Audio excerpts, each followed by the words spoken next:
Good evening, everyone, and welcome to a session of Ask Zak with me, Zak, and of course Albert, as usual. Good evening, Zak. Good evening, everyone, and welcome to another session of Ask Zak. Tonight we will be discussing healthy reproduction with your sheep and goats, Zak.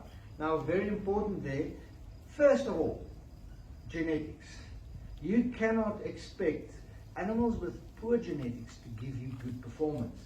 On the Farmer's Days, I usually use the example of, let's say, Usain Bolt and a very good female athlete. Put them together, we know those characteristics are going to go down to the kids, and of course they're going to be high quality.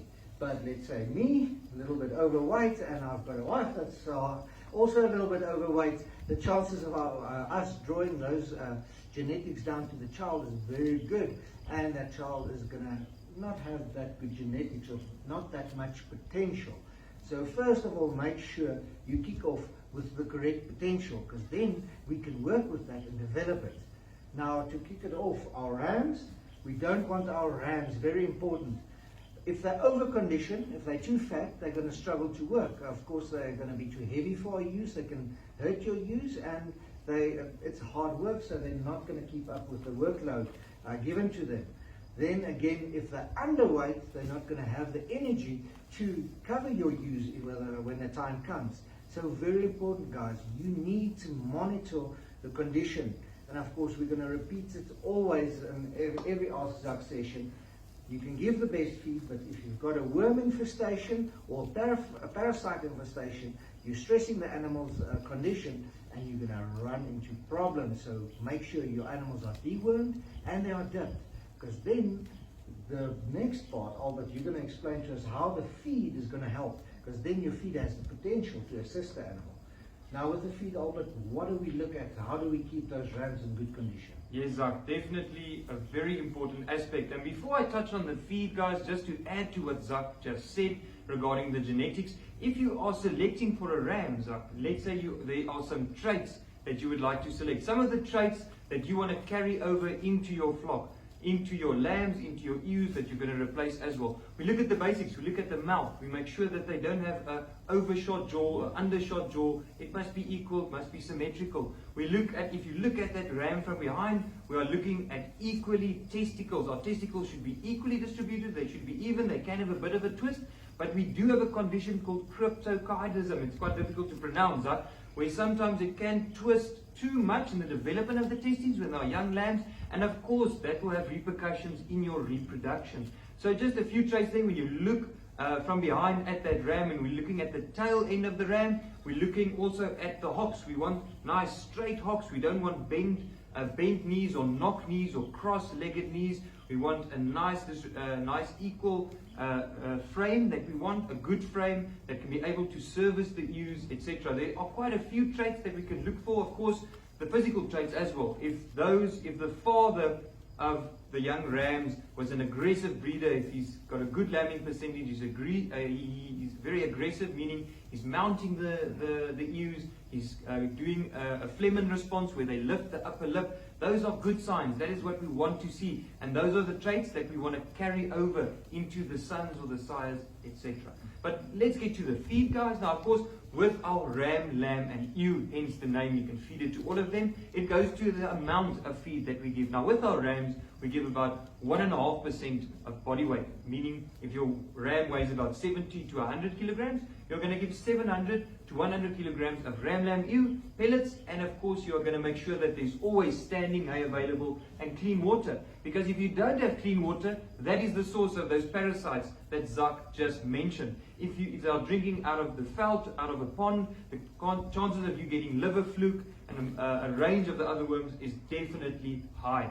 So guys, when it comes to the conditioning of your rams, make sure that they are in the right condition. We will try and upload a conditioning score that you guys can use on our Facebook page so that you can use that score in your flock. But to get back to it, with our rams, we of course we include ammonium chloride into all of our sheep and goat feeds, meaning your rams will never have problems with kidney stones, kidney ulcers, etc., urinary tract infections, anything like that, because we supplement ammonium chloride into our feeds. Top quality feeds to make sure you get the most out of it in your flock.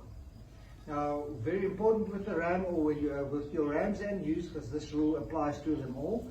Let's say they've got all these characteristics that Albert talked about. They've got the right build, they've got everything, but for some reason you don't get lambs. Now, so you have to try and figure out whether it's the ram is the problem or whether it's maybe a ewe if it's just a select few. But please, guys, you can give them one chance. But if they keep on not producing, get rid of the animal. Remember, farming is a business. You can't keep on, just because you like how that ram, let's say the ram is the underperforming one, it is not performing according to what you need. Get rid of the animal and rather introduce a new ram. Now, a lot of it, when we get back to our ewes, same rule applies. If you all your ewes produce lambs, but you've got one that doesn't continually doesn't produce lambs, remember, you do not want that ewe to go on. Rather sell or slaughter or whatever you need to do.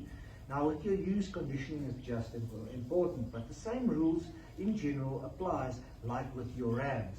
If she's over fat, she's not going to take that easily. If she's underweight, remember, our animal that's underweight is going to look after their body first before they look at reproducing.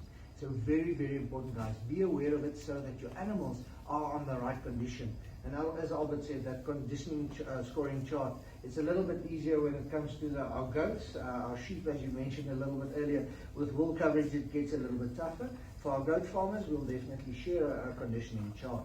But Albert, now, we've done all the selection, we've made sure our animals are of good quality. How do we take care of those ewes? Yes, very important. Now, just for interest's sake, if you are farming with merinos or any breed that has good wool coverage and you can't use the conditioning score that we are using, you can just use your knuckles. You can feel on the lumbar region, so that will probably be here at the back, between the last rib and the coccyx of the animal at the tail. You can feel over there, and if you are feeling in the beginning of your knuckles, those deep depths, that's probably when she's got a low condition scores up. And as the fat builds up, it will get thicker. So that is a very vague representation, but it's just so that you can look at the scoring condition of your ewes. But to get back to that, when we want to increase, if we want to put up condition, let's say it's 8 weeks before we are going to introduce our rams to our ewes. So first of all, make sure that you split your rams and your ewes. The reason for that is, if we split them away, the rams will get more eager, they will get more aggressive, the ewes as well will all cycle at the same time, and they will get ready for the rams, meaning you will have a lambing season that is more at the same time. You will have, and that all plays a role. It's a snowball effect. You will wean at the same time. Your lambs will be at the same weight at the same time. It just makes your management easier. So by implementing these basic reproductive tools, it can make your time more valuable as a farmer, and you can spend more time on important aspects. But to get back to your ewes, you're going to feed them 1% of body weight. So again, weigh your animals. Make sure you are weighing them, that you are feeding them correctly, always with a good roughage source and clean water. But let's say it's 8 weeks before we introduce our rams and our ewes up. We've checked our rams. They are looking good. They're looking aggressive. They are on the right condition. We are just going to give them their ram, lamb and ewe pellets, 1% of body weight and some good roughage, and let them go out and exercise and keep them fit. Now we are looking at our ewes. So let's say our ewes have just been lactating, or 2 months ago we weaned them off their lambs. They haven't picked up that condition. What can we do? We can introduce our Alzu production meal, a wonderful product with bypass protein. Now, the reason why our ewes pick up conditions so quickly on this wonderful product is that it contains bypass protein. That protein will bypass through the rumen, it gets readily absorbed, and because you have such a quick response with that, they superovulate up, and you get twins, you get a higher lambing rate, and of course, the production milk can also be supplemented as a lick when we have lactating ewes. When we do have lambs and we're giving them 1.5% of our ram, lamb and ewe, just to give them a bit more, she has to produce milk now. The production meal helps as well with that bypass protein to give the necessary nutrients for milk production. So that you can know how to use it, we give about 1 kilogram on 10 head of sheep or goats with our ewes. So let's say, again, we're 8 weeks before, we are looking at our animals, their condition is a bit under. We're going to give them the production meal so that starts stimulating. 4 weeks prior, we can look at them again. Now the condition is correct, or let's say you want to introduce the production meal again, you can still put it out. If they are overfat, then please withdraw the production meal first and then go still on 1% of your ram, lamb and ewe pellets. 4 weeks before, we can introduce our kochelramme, our dummy rams, our teaser rams, our rams that have been castrated, or they've got like a type of, you get, I don't want to say a chastity belt, but it's basically just something to prevent that they can fertilize the ewes. Now what these rams do is they just stimulate those ewes to start ovulating, get them in production so that all our ewes cycle at the same time. That'll be 4 weeks prior. 2 weeks prior to we can start introducing the rams, put in the production meal, they will super ovulate and we will have a higher lambing percentage. Now, I just want to stress something that Albert mentioned here. Guys, farmers, please, when it comes down to roughage is crucial. Do not expect your feed to be the golden bullet to solve all your problems. Your roughage, your hay that you give to your animals are crucial for a good functioning rumen and of course good health of the animal. If you've got poor grazing, your animals are still going to perform poorly. So make sure, if they're in an open field, that you've got a rotational system, that you rest camp so that it can recuperate before you put your animals back. If they're in a, let's say, in a kraal, make sure you've got good hay bales always available. Remember, there are people that think they can only live on the feed itself. And that's, of course, you're going to run into problems if you're just going to give them feed. So your roughage is crucial for your animals' well-being and their condition. While we are at our breeding seasons, just for interest's sake, you basically have 2 seasons up which you can breed. So let's say you are breeding or introducing your rams now in the autumn time, you can expect a spring lambing time. Now, the disadvantages in the spring lambing time is that, of course, if we do start seeing the winters coming to an end and they do start lambing late in the late spring and more in the summer, we've got a high parasite load. If we have a high parasite load, it does have an effect on our ewes and of course directly on our lambs. We start looking at stuff like milk, tapeworm, etc. But the advantage of lambing in the spring, of course, is that you have fresh green grass. If we do get those rains coming through, you have that fresh green grass, that first growth of the season. Our ewes can feed on that and they will have good milk production. But luckily, our ram, lamb and ewe pellet is enough. It will give good milk production if you just boost it up to 1.5% of live body weight, and of course you supplement with our production milk. Now let's say you are breeding in the springtime and you are lambing in the autumn season. Of course that also comes with some pros and cons. If you are lambing in the autumn, that is, let's say, approaching in about March, April, there can still be not enough roughage. Your felt can start degrading, so you'll have to spend a bit more money on your feed. But advantages, of course, is that you will have a little bit of a lower parasite load because there have been a few cold fronts coming through that will have an effect on the parasite load. So just for interest's sake, those are out there. And of course our sheep and goats, they're about pregnant for 155, 156 days that they are pregnant or that they are carrying our lambs. Now that was quite a mouthful, and post your questions so that we can answer you now directly. But very important, get into your closest Alzu one-stop shop.